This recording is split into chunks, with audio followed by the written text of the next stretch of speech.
Je pense qu'il faut déjà penser à la fin parce qu'il y aura la projection de Sainte-Fanny-Loire à ne pas manquer.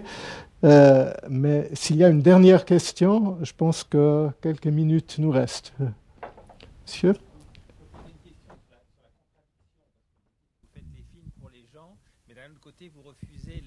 Vous gardez votre indépendance parce que vous ne voulez pas en fait qu'il y ait un producteur qui impose sa loi.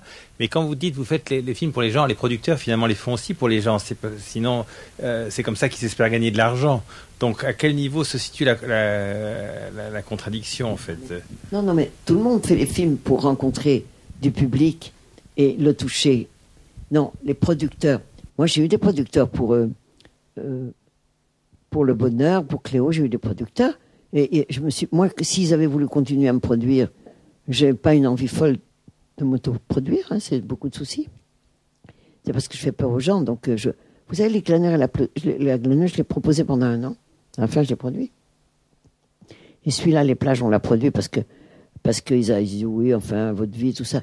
Et finalement, ils le prennent, mais ils le payent pas cher.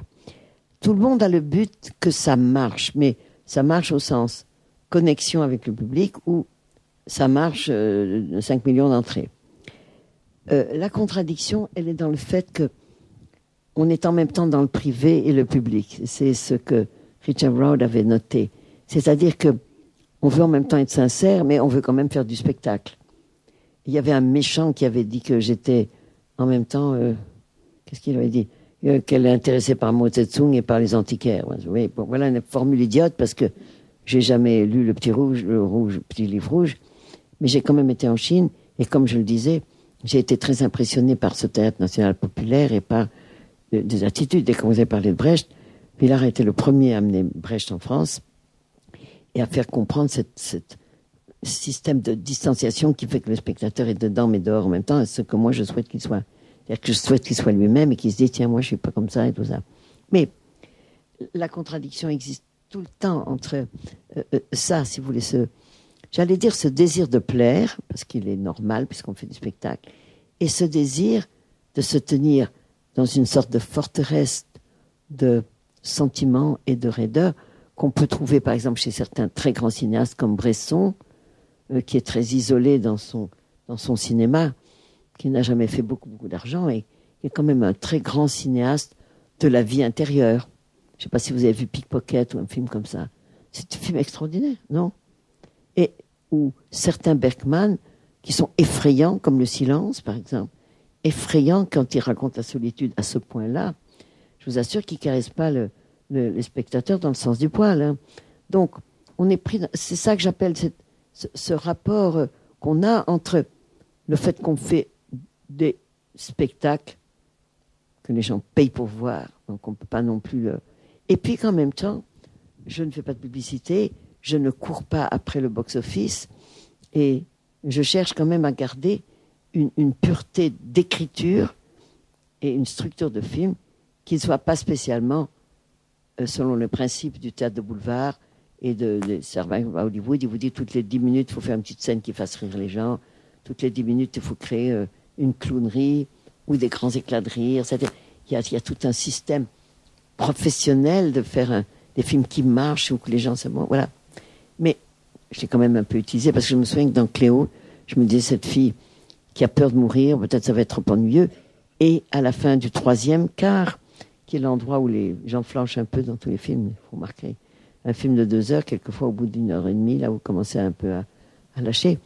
Et je me suis dit, c'est là que j'ai fait ce petit film de dessin animé, là, ce film burlesque, avec Anna Karina et Godard et tout ça. C'est un petit film muet comme ça qu'on voit à travers une cabine. Je me suis dit, tiens, ça va faire une petite distraction et on va repartir dans le drame après.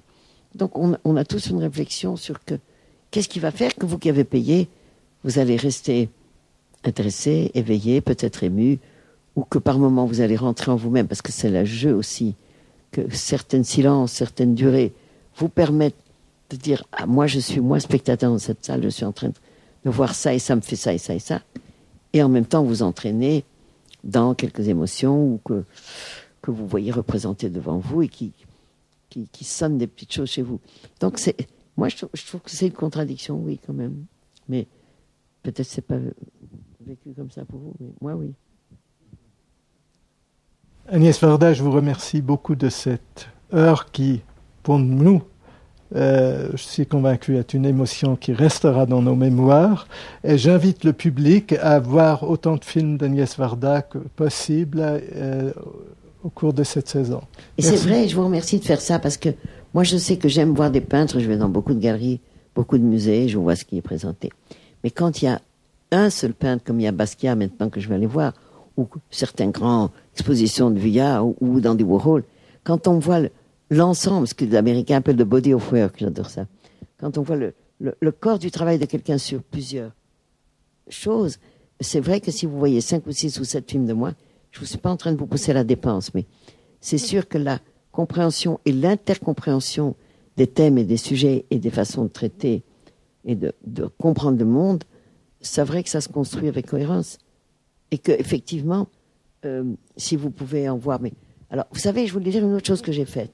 Et en ça, je suis de mon temps, et même en avance. J'ai mis tous mes films sur une plateforme VOD. C'est-à-dire, vous savez, plutôt que de pirater, d'avoir un fils ou un petit-fils qui vous dit « j'ai copié ça, etc., qui ne me plaît pas beaucoup », j'ai mis tous mes films, il y a une plateforme qui s'appelle de Auteur. THE, plus loin, Auteur avec un S. On peut aussi l'attraper en faisant Mubi. M-U-B-I.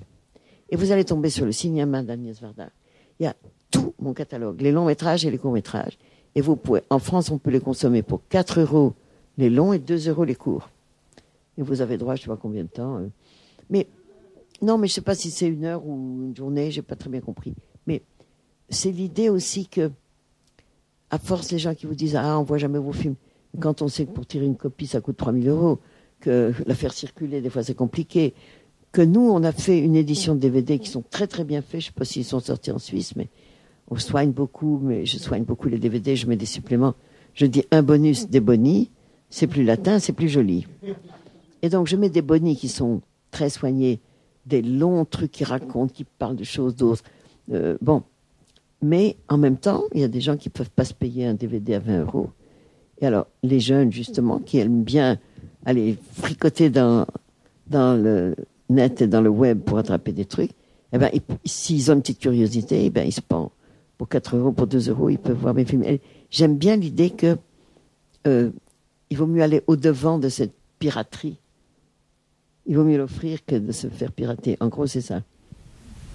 Entièrement d'accord. Mais encore mieux, c'est de voir vos films sur grand écran. Il n'y a rien de mieux. Puisqu'on a l'occasion en ici, écran il faut le et faire. avec d'autres gens. C'est-à-dire c'est une salle ensemble qui rit un peu, qui vibre un peu, c'est ce qu'il y a de mieux. Hein. Mais justement, je trouve que c'est plus intéressant d'aller ça à l'extrême que d'être entre deux avec des DVD qui ne sortent pas en Suisse. Voilà. Merci à vous.